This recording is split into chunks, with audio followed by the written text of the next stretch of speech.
Horse year 2026 is a horse year. Fire horse ngayon, dalawang fire. Kaya mainit ulo mga tao. Ngayon, pinapasuot ko damit, hindi na pulang-pula. Yung may combination, ha? Combination ngayon mga damit natin para hindi tayo mainit ulo. Kasi ang sorry po. Kasi ang horse ngayon nasa dalawang fire. Mainit ulo ang mga fire natin. Tapos, horse year, meron akong dumating puro horse. Yan o, horse and God of Wealth. Pwede mo lalagay sa cellphone mo, sa back mo. Ito ang cellphone natin. Horse para sa cellphone. Meron din akong dumating, tinan mo, ang dami na order. Yan po, ito. Meron tayo pangsabit sa cellphone. Pakita ko sa iyo. Sabit sa cellphone. Abelio, mura lang. Sobrang mura. Gagawin ko sobrang mura para lahat tayo may horse na cellphone back. Ito po. 5 elements na horse.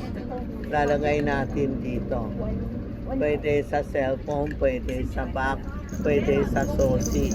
Yan ang horse natin ngayon this year. Para sa mga horse year. Mas kinarat ka ha. Horse pwede lagay, sapit pwede ha.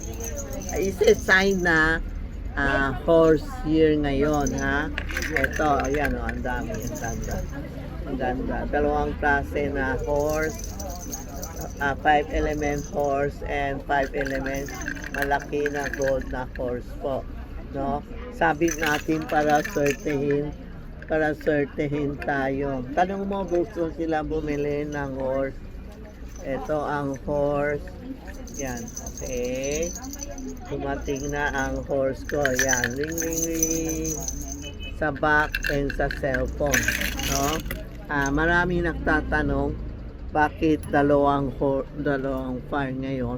Oo, mainit ulo tayo ngayon lahat ng tao. Kailangan may sobrang pula ang zone natin, may combination, something blue, something green, para mabalance yung double fire natin. Kasi this year is a fire horse. Dalawang fire horse ngayon, hindi isa. Grabe, kaya mainit buong mundo lalo na government natin. Sobrang mainit ulo po. Okay? Okay po. Punta na kayo dito. Marami akong decor. Si Tita Maxi sa 757 Ongpin Street, Binondo, Manila. Legit ako ha. May 1 million na ako subscriber. Binigay ako ng plaque. May binigay ako ng TikTok, Facebook. Lahat andito na po. Kaya makaber na kayo sa mga kailangan natin. Malapit na, ilang days na lang. Mga 2 weeks na. 2 weeks, okay na. Darating na ang horse. Pumasok na actually last Monday. Pumasok na ang horse. Okay.